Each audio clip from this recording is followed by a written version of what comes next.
ছি ছি, শেষে কিনা ছাগলের মাইর খাইলাম। কেউ জিগাইলে কমু বাঘের লগে ফাইট করছি, ছাগলের মাইর খাইছি শুনলে তো জঙ্গলের পিঁপড়াও আমারে নিয়ে হাসবো।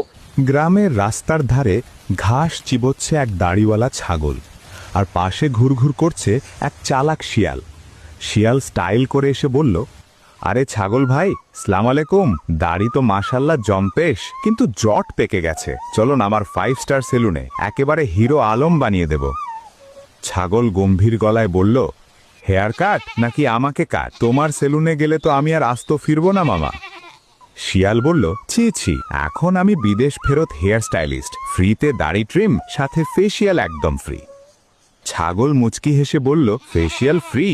বাহ, তাইলে আগে আমার শিং দুটো তোমার পেটে একটু ঘষে দেখি স্যাম্পল হিসাবে। শিয়াল কিছু বুঝে ওঠার আগেই ঢাস একটা ভয়ঙ্কর গুঁতো। শিয়াল উল্টে পড়ে চিৎকার, ওরে বাপরে, এটা কি সেলুনের রিভিউ?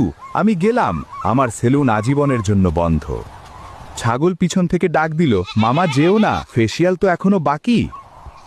বাস্তব জীবনেও যখন কেউ আপনাকে অনেক বড় কোনো সুযোগ বা উপহার বিনা পরিশ্রমে দিতে চায়, তখন একটু থমকে দাঁড়ান।